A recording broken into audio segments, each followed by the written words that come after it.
গাজায় নির্বিচার হামলা চালিয়ে যাচ্ছে ইসরায়েল। ২৪ ঘন্টায় নিহত আরও ৩৮ জন। এদিকে উপত্যকাটিতে ৫ বছরের কম বয়সী ৮,০০০ শিশু তীব্র অপুষ্টিতে ভুগছে বলে সতর্ক করেছে বিশ্ব স্বাস্থ্য সংস্থা। এদিকে ইসরায়েল ও লেবানন সীমান্তে হিজবুল্লাহর রকেট ছোড়াকে কেন্দ্র করে নতুন করে ছড়িয়েছে উত্তেজনা। জম্মু কাশ্মীরে গত ৩ দিনে সন্ত্রাসী হামলায় প্রাণ হারিয়েছেন অন্তত ১২ জন। জানাবো সেই খবরও। বিশ্বের নানা প্রান্তের এমন নানা রকম সব খবর নিয়ে বিশ্বযোগের আজকের আয়োজনে স্বাগত জানাচ্ছি আমি শারমিন শ্রাবণী।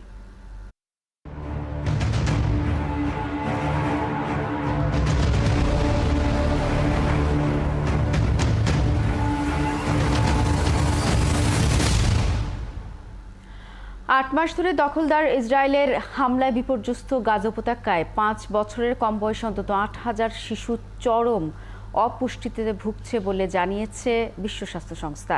এরই মধ্যে গাজার বিভিন্ন অঞ্চলে দুর্ভিক্ষের মতো পরিস্থিতি তৈরি হয়েছে বলেও সতর্ক করেছে সংস্থাটি। এদিকে ২৪ ঘন্টা ইসরায়েলি বাহিনীর হামলায় আরও ৩৮ ফিলিস্তিনি নিহত হয়েছেন। এই ঈদে কম খরচে বেশি আনন্দ উপায়। এখন যে কোনো উপায় এজেন্ট থেকে ২৫,০০০ টাকা ক্যাশ আউটে ইনস্ট্যান্ট ২৫ টাকা ক্যাশব্যাক। যত খুশি ততবার। হামাস ইসরায়েলের মধ্যে যুদ্ধবিরতি হওয়া নিয়ে ফের শঙ্কা দেখা দিয়েছে। যুক্তরাষ্ট্রের দেয়া গাজার শান্তি চুক্তি প্রস্তাবে স্থায়ী যুদ্ধবিরতির কথা বলা হলেও ইসরায়েল এখনও স্থায়ী যুদ্ধবিরতি প্রস্তাবে রাজি হচ্ছে না। এদিকে মার্কিন প্রেসিডেন্ট জো বাইডেনের দেয়া যুদ্ধবিরতি প্রস্তাবে কিছু সংশোধনের দাবি জানিয়েছে হামাস। লেবাননের সশস্ত্র গোষ্ঠী হিজবুল্লাহ ইসরায়েলের পাল্টাপাল্টি হামলায় উত্তেজনা বেড়েছে। বুধবার ইসরায়েলের বিভিন্ন শহর লক্ষ্য করে শতাধিক রকেট ছুড়েছে গোষ্ঠীটি। একই সাথে তারা হুমকি দিয়ে বলেছে ইসরায়েল লেবানন সীমান্ত জুড়ে হামলার তীব্রতা বাড়ানো হবে। আবু তালেবের দাফনের সময় দেওয়া ভাষণে সিনিয়র হিজবুল্লাহ নেতা হাশেম সাফিয়েদ্দিন বলেছেন, পাল্টা পদক্ষেপ হিসেবে তারা ইসরায়েলের বিরুদ্ধে হামলার তীব্রতা, শক্তি অভিযানের সংখ্যা বাড়ানো হবে। এর আগে মঙ্গলবার শেষ রাতের দিকে লেবাননের দক্ষিণাঞ্চলীয় গ্রাম জুয়াইয়াতে ইসরায়েলি হামলায় হিজবুলের এক সিনিয়র কমান্ডার তালেব আবদাল্লাহ ওরফে আবু তালেব সহ গোষ্ঠীটির ৩ সদস্য নিহত হন। পশ্চিমা ৭ শক্তির রাজনৈতিক জোট জি7-এর ৫০তম সম্মেলন শুরু হচ্ছে আজ। সম্মেলনে যোগ দিতে এরই মধ্যে ইতালি পৌঁছেছেন সদস্য দেশগুলোর সরকার প্রধানরা। এবারের সম্মেলনে রুশ কেন্দ্রীয় ব্যাংকের স্থগিত করে রাখা ৩২৫ বিলিয়ন মার্কিন ডলার মূল্যের সম্পদের সুদ থেকে কিয়েভকে সাহায্য করার জন্য একটি চুক্তিতে সম্মত হওয়ার আশা করছেন নেতারা। তাদের প্রস্তাব হচ্ছে ৫০ বিলিয়ন মার্কিন ডলার পর্যন্ত ঋণের জন্য জামানত রাশিয়ার সম্পদ থেকে আসা লাভ ব্যবহার করা হবে। কিন্তু এই ঋণ কে দেবে তা নিয়ে বিতর্ক রয়েছে। সম্মেলনে রাশিয়ার উপর নতুন নিষেধাজ্ঞা আসতে পারে এমন তথ্য জানিয়েছে হোয়াইট হাউস। বিশ্বের উন্নত অর্থনীতির দেশ Canada, France, Germany, Italy, Japan, যুক্তরাজ্য ও যুক্তরাষ্ট্র এবং ইউরোপীয় ইউনিয়ন নিয়ে জি7 জোট গঠিত।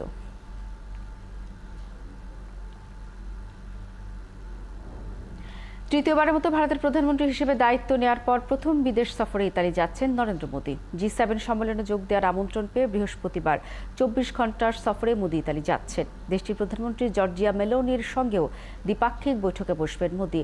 যুক্তরাষ্ট্র, Canada, France, Italy, Britain, Germany ও জাপানকে নিয়ে এই জি7-এর ৫০তম অধিবেশন বসছে। একদিকে পশ্চিমা বিশ্ব, অন্যদিকে চীন, রাশিয়ার অক্ষ কূটনীতিক শিবিরের মতে ভারতের কাছে এই পরিস্থিতি একটা বড় সুযোগ জাতীয় স্বার্থকে সামনে রেখে আন্তর্জাতিক মানচিত্রে গুরুত্বপূর্ণ অবস্থান নেয়ার। আগামী মাসেই এসসিসিও সম্মেলনেও যোগ দিতে মোদী কাজাখস্তান যাবেন। সেখানে রুশ ও চীন প্রেসিডেন্টের সঙ্গে তার বৈঠক হওয়ার কথা রয়েছে। ভারত নিয়ন্ত্রিত জম্মু কাশ্মীরে গত ৩ দিনের সন্ত্রাসী হামলায় প্রাণ হারিয়েছেন অন্তত ১২ জন আর আহত হয়েছেন বেশ কয়েকজন। এদিকে একের পর এক হামলার জন্য প্রতিবেশী পাকিস্তানকে দায়ী করেছে দিল্লি। এই অবস্থায় অঞ্চলটিতে শুরু হয়েছে সন্ত্রাস বিরোধী অভিযান। বুধবার কাশ্মীরের পাকিস্তান সীমান্ত এলাকায় অভিযান চালিয়ে বিপুল পরিমাণ অস্ত্র ও গোলাবারুদ উদ্ধার করা হয়।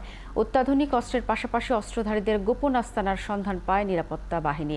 জম্মু কাশ্মীরে হঠাৎ অস্ত্রধারীদের হামলার জন্য পাকিস্তানকে দায়ী করেছে স্থানীয় প্রশাসন। তাদের দাবি, প্রতিবেশী দেশ থেকে কাশ্মীরে ঢুকে সন্ত্রাসী হামলা চালানো হচ্ছে। ভারতের এমন অভিযোগের বিষয়ে পাকিস্তান আনুষ্ঠানিকভাবে কোনো মন্তব্য না করলেও বরাবরই এ ধরনের অভিযোগ অস্বীকার করে আসছে দেশটি। কুয়েতের দক্ষিণাঞ্চলীয় আহমাদি গভর্নরেট মানগাফ এলাকায় বহুতল আবাসিক ভবনে নিহত ৪৯ জনের মধ্যে অন্তত ৪০ জন ভারতীয় বলে জানা গেছে। বুধবার সকালে ভয়াবহ অগ্নিকাণ্ডের ঘটনায় অন্তত ৩০ জন আহত হয়েছে, যাদের মধ্যে বেশ কয়েকজনের অবস্থা আশঙ্কাজনক। নিহত ব্যক্তিদের অনেকের দেহ এখনও শনাক্ত করা যায়নি, তবে আগুনে নিহতদের মধ্যে বেশিরভাগ কেরালা ও তামিলনাড়ুর বাসিন্দা বলে জানা গেছে।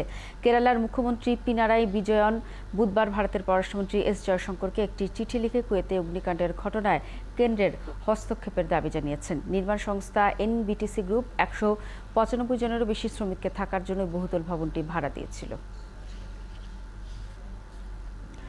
সৌদি আরবের মক্কায় মর্মান্তিক মৃত্যু হয়েছে ইয়াহিয়া মোহাম্মদ রামদান নামের এক শিশু, যারা এবার বাবা মায়ের সঙ্গে পবিত্র হজ পালন করার কথা ছিল।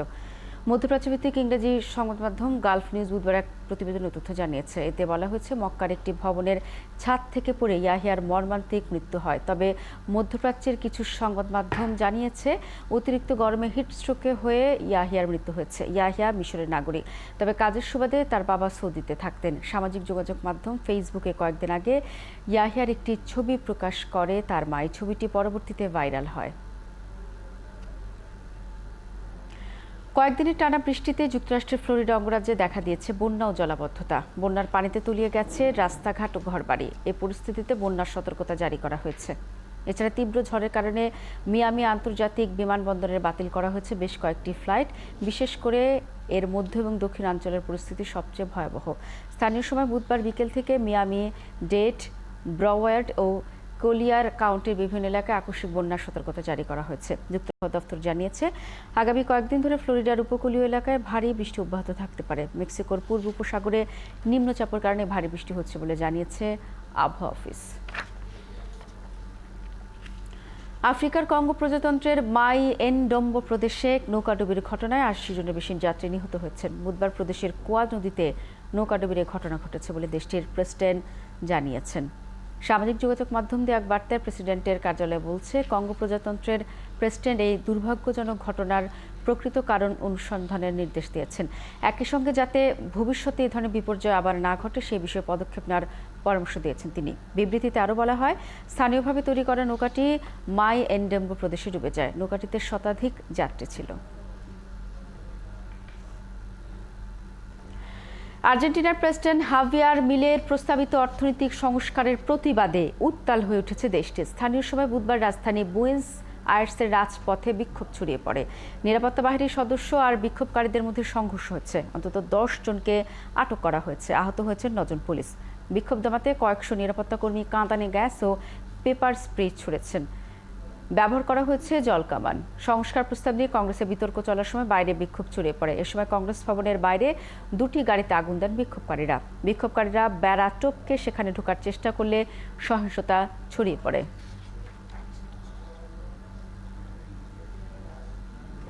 চেহারা কিংবা ত্বক হুবহু মানুষের মতোই নাড়াতে পারে চোখের পাতা ও হাতের আঙুল। সম্প্রতি চীনের উত্তর পূর্ব উপকূলীয় শহর ডালিয়ানের এক্স রোবট কারখানাতে এমনই সব রোবট তৈরি করছেন চীনের প্রকৌশলীরা। তারা এবারের রোবটের মুখের অভিব্যক্তি এবং আবেগ উন্নত করার উপরে বিস্তর গবেষণা করছেন, যা বিজ্ঞানকে এক নতুন মাত্রায় পৌঁছে দিয়েছে। আরও জানাচ্ছেন ঋতু সাহা। কিভাবে রোবটকে মানুষের বিকল্প হিসেবে ব্যবহার করা যায় তা নিয়ে গবেষণা চলছে বহুদিন ধরে। চেহারা আর আকৃতিতে একই রকম আর হুবহু মানুষের মতো চালচলন হবে এমন রোবট তৈরির চেষ্টা চালিয়ে যাচ্ছেন বিজ্ঞানীরা। বিজ্ঞানীদের সে চেষ্টারই এক ঝলক দেখা গেছে চীনের ডালিয়ান শহরের এক্স রোবট কারখানাতে। সিলিকনের তৈরি এই মানবিক বা হিউম্যানয়েড রোবটগুলো মানুষের মতোই অভিব্যক্তি প্রকাশের পাশাপাশি নড়াচড়াও করতে পারে। রোবটগুলো বানিয়েছে চীনের রোবট নির্মাতা এক্স রোবট। অন্যান্য হিউম্যানয়েড রোবটগুলোর তুলনায় এগুলো বেশ উন্নত বলে দাবি তাদের। 2009 সাল থেকে আমরা এই হিউম্যানয়েড রোবটটি তৈরি করছি। এগুলো মানুষের অভিব্যক্তি এবং আবেগকে চিনতে ও প্রকাশ করতে সক্ষম। নির্মাতারা বলছেন, বিশেষ এই রোবট তৈরি করার জন্য তাদের নিজস্ব সফটওয়্যার বা অ্যালগোরিদম টিম রয়েছে। বর্তমানে এআইকে কিভাবে মানুষের অভিব্যক্তি এবং আবেগকে চিনতে ও প্রকাশ করতে সক্ষম হবে তা নিয়ে গবেষণা চলছে তাদের। আমরা মনে করি বিশেষ এই হিউম্যানয়েড রোবটগুলো শিশুদের শিক্ষক, খেলার সাথী হিসেবে ভালো কাজ করবে, কারণ এই রোবটগুলো মানসিকভাবে শিশুদের সাথে যোগাযোগ করতে পারে, বয়স্কদের ক্ষেত্রেও তাই। এখানে একজন এক্স রোবট কর্মী যখন তার মাথা নড়াচড়া করেন, হাসেন বা জিহ্বা বের করেন, তখন একটি হিউম্যানয়েড রোবট তার নড়াচড়ার অনুকরণ করে সেই রকম অঙ্গভঙ্গি করে। একটি হিউম্যানয়েড রোবট তৈরি করতে 2 সপ্তাহ থেকে 1 মাস সময় লাগে। এসব রোবটের দাম 15 লাখ থেকে 20 লাখ ইয়ান পর্যন্ত হয়ে থাকে। ভবিষ্যতে এই হিউম্যানয়েড রোবটগুলো স্বাস্থ্যসেবা এবং শিক্ষার ক্ষেত্রে বড় ভূমিকা রাখবে বলে আশা করা হচ্ছে। এছাড়া রোবটগুলো মানুষের সাথে খুব ভালো মিথস্ক্রিয়া করতে পারে। ঋতু সাহা, 71। এতক্ষণ সাথে থাকার জন্য ধন্যবাদ। কাল একই সময় আবারও হাজির হবে বিশ্বযোগ। সরাসরি সংবাদ অনুষ্ঠান দেখতে থাকুন 71 ফেসবুক পেজ এবং সাবস্ক্রাইব করুন 71-এর ইউটিউব চ্যানেল। 71-এর সাথেই থাকুন।